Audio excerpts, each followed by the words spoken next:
kepada Bapak Dhani Setia Dharma, kami persilahkan memandu perjalanan sesi penyampaian materi. Baik, terima kasih Sekar. Selamat datang semuanya rekan-rekan mahasiswa, terutama dari Universitas Hidayah Nusantara dan Universitas Al-Azhar Indonesia. Jadi kita hari ini di masa-masa pandemi ini di dalam webinar kali ini membahas mengenai podcast. Untuk rekan-rekan ketahui, kita pada webinar pertama studi ilmu komunikasi membahas mengenai penyiaran, bagaimana dalam industri 4.0 dalam prakteknya di industri dilakukan. Nah, kita kini di webinar yang kedua untuk prodi ilmu komunikasi akan membahas bagaimana fenomena podcast. Ketika sekarang di masa pandemi ini, mungkinkah dijadikan sebagai alternatif baik itu dalam pembuatan konten maupun juga bagi rekan-rekan yang berada di akademisi. Mungkinkah ini menjadi salah satu materi yang bisa diperkaya dalam pembuatan kurikulum di kampus. Podcast sebagai platform digital siaran suara berbasis on demand menjadi kebangkitan siaran sekarang dalam bentuk suara yang tidak lepas dari perkembangan teknologi dan internet. Berdasarkan sejarahnya, podcast sendiri lahir seiring diproduksinya iPod oleh perusahaan Apple pada tahun 2001. Nah, podcast dapat dikatakan sebagai iPod broadcasting alias siaran dengan menggunakan iPod. Berbeda dengan radio FM atau AM konvensional, podcast tidak menyiarkan siarannya secara linear. Jadi podcast yang serupa dengan YouTube itu merupakan platform siaran suara on demand. Jadi jika seseorang ini mendengarkan, ia tinggal mengunduh seri podcast keinginannya tanpa perlu menunggu waktu tertentu layaknya radio konvensional yang melakukan siaran pada saat-saat tertentu. Karena sifatnya yang on demand itu juga, siaran podcast bisa didengarkan berulang-ulang. Dalam beberapa tahun terakhir, podcast menjadi medium yang semakin diminati di Indonesia. Kebijakan stasiun radio masa kini yang kita dengerin nih mesti memutar lebih banyak lagu dan iklan ketimbang menyiarkan obrolan penyiar. Jadi sejumlah penyiar radio awalnya mulai mengeksplor medium baru ini di mana mereka bisa ngobrol bebas tanpa pakem-pakem yang biasa ada di radio dengan durasi yang fleksibel dan juga tanpa lagu. Nah, sudah hadir nih, saya ingin sebenarnya pembicara pertamanya dari CEO, co-founder Pabrik Suara Radio dulu, Mas Pradipta Nugrahanto ya, Mas Dipta. Salah satu contoh menarik ya, ketika perusahaannya Mas Dipta pada pertengahan 2020 bekerja sama dengan Kominfo dan Gerakan Literasi Digital Cyber Kreasi menggelar kelas podcast online dan yang mengikuti hampir 10.000 orang dari seluruh Indonesia. Ya, jadi serangkaian kelas yang digelar ini membuka mata kita bahwa ternyata yang awalnya di tahun 2018 itu hanya 20 orang kurang lebih yang aktif di podcast, tahun lalu sudah ribuan. Nah, tantangannya sekarang seperti apa?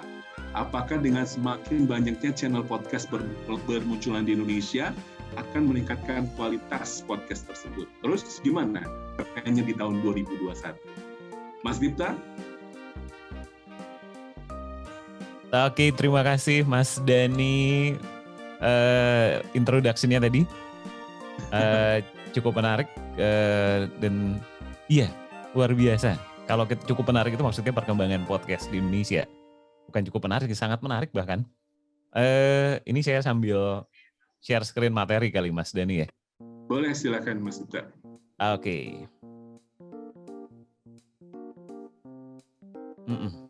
Sudah ya? Ya. Sudah kelihatan kan? Oke. Jadi kalau ngomongin 2020 seperti apa, 2020 sebenarnya sangat luar biasa untuk siniar di Indonesia. Jadi mungkin kita perlu membiasakan sedikit penggunaan bahasa nih Mas Dhani ya. Yeah. Dari podcast karena kalau based on Kamus Besar Bahasa Indonesia itu siniar ya? Siniar gitu. Jadi Yeah. mulailah kita seperti layaknya download yang sudah di masyarakat dengan unduh gitu ya dan upload dengan unggah. Ya tidak ada salahnya juga sih kita untuk menggunakan versi bahasa Indonesianya. Gitu.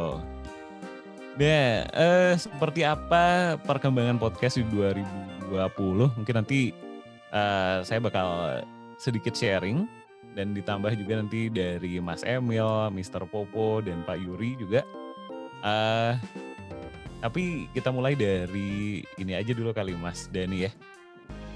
Kalau ketika kita akan melakukan pembuatan sebuah podcast, sebenarnya persiapannya dari mana sih?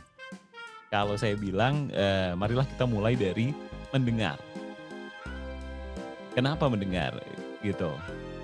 Jadi ini dari berbagai riset dan Forbes di tahun 2020 ini menunjukkan kalau orang itu lebih fokus ketika mendengarkan. Jadi ketika mendengar dengan baik ya. Dan pesan itu bisa disampaikan secara lebih efektif ketika menggunakan medium pendengaran ketimbang medium visual misalnya. Gitu. Ini dari berbagai riset yang Forbes kumpulkan tahun 2020. Dari situlah artinya ada potensi besar dari konten audio. Gitu Mas Dani dan teman-teman.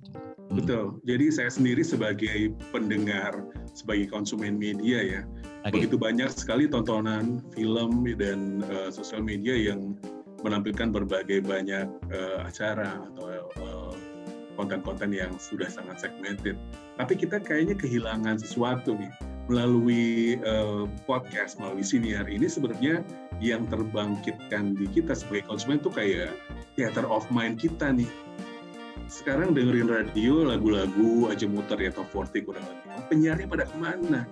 Dan itu yang kehilangan itu yang kemudian kayaknya kita mulai nikmati melalui siaran-siaran di podcast gitu Mas.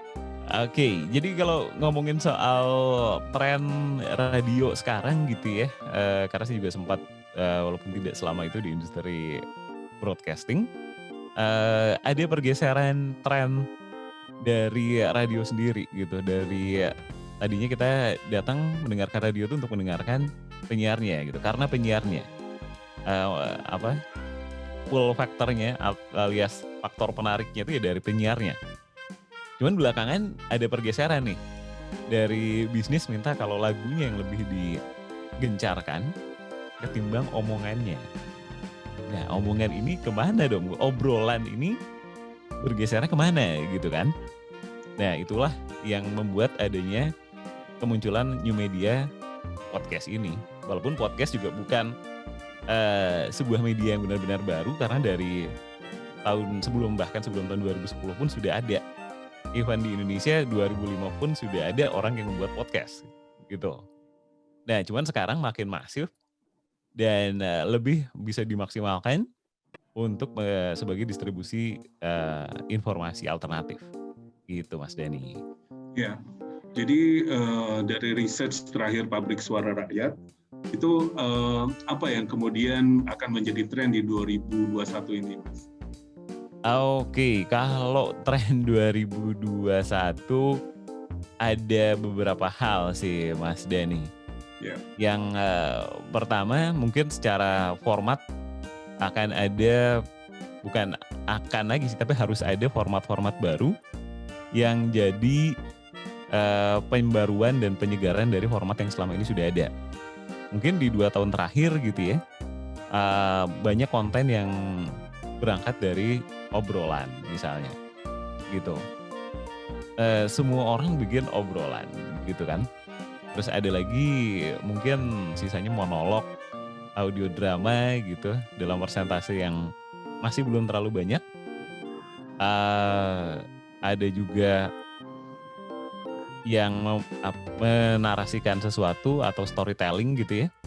Nah di 2021 mungkin akan ada eksplorasi format-format yang mungkin sebelumnya belum ada atau masih sedikit. Mungkin yang lebih ke sifatnya dokumenter misalnya, atau audio drama dengan format yang lebih imersif gitu. Ya. Itu. Jadi kalau saya juga ikuti perkembangannya ya. Ya. Betul tadi yang disampaikan, jadi tidak lagi hanya berupa obrolan. Betul. Atau yang kita sering dengerin lah selama ini. Ya. Tapi kemudian ini menjadi sebuah listener experience. Jadi semacam bank data juga ya. Jadi data ini menawarkan kemampuannya untuk mengubah segalanya menjadi uang istilahnya ya, dalam industri podcast, marketing driven nih, yang kayaknya harus membuat para pembuat podcast, para pembuat senior podcaster harus melakukan strategi-strategi yang menuju pembuatan audio terbaik, kontennya juga sudah mulai tidak lagi menggunakan teknik editing yang istilah Mr. Popo tuh editing yang busuk, yang masih menggunakan seadanya gitu. Karena segala teknis yang kemudian memudahkan ketika seseorang ingin membuat konten, berbeda dengan sosial media yang lain adalah kemudahan saya rasa. Ketika kita menggunakan podcast, cukup sekarang ini, kalau koreksi jika saya salah ya, menggunakan handphone aja udah cukup. Semua udah ada di situ aplikasinya. Saya coba kemarin menggunakan Anchor ya, kemudian kita membuat satu episode, beberapa lama kemudian udah langsung muncul di Spotify. Ini format atau platform sendiri berpengaruh nggak terhadap para senior kita di Indonesia terutama, Mas Tirta? Oke, nah ini Mas, saya sedikit ngasih sambil ini ya. Kalau senior dulu itu mediumnya terbatas, Mas Dani. Alias kita tidak sebebas sekarang gitu ya. Untuk mendengarkan juga hanya bisa di perangkat tertentu gitu kan. Yeah. Dan yang kedua, produksinya perlu beragam perangkat. Kalau sekarang mungkin tadi Mas Dani udah bilang bisa dilakukan dengan smartphone. Jangankan ke 15 tahun lalu alias 2005 ya. Even di 2015 pun 10 tahun setelahnya di mana saya memulai podcasting atau bersiniar secara profesional gitu. Itu pun masih perlu alat tambahan yang cukup banyak. Nah, selain itu yang paling menjadi PR adalah perkara distribusi. Dulu itu untuk mendistribusikan podcast kita sangat sulit, dan kalaupun bisa ada gratis itu terbatas, dan untuk bisa mendapatkan distribusi tidak berbatas kita harus membayar gitu. Nah, kalau sekarang medium jelas semakin luas gitu ya. Dari tadi Mas Dani juga sudah bilang ada Anchor. Anchor itu mendistribusikan konten audio, dalam hal ini podcast, dan berbagai konten yang juga merupakan konten audio di luar musik ke medium yang sangat luas. Produksinya bisa dilakukan dari genggaman tangan gitu, seperti yang Mas Dani tadi sudah coba. Bisa dengan Anchor itu kita bisa merekam, mengedit, dan mendistribusikan. Ini yang mungkin selama beberapa tahun terakhir selalu menjadi barrier dari para podcaster gitu. Iya, kalau udah ngomongin podcasternya nih, kita butuh informasi langsung dari salah satu pembuat podcast atau senior yang terbaik ya, Jo. Saya nggak tahu, tapi konten horor ini menjadi salah satu favorit di Indonesia. Jadi dengerin horor tuh kayak hiburan yang menyenangkan gitu.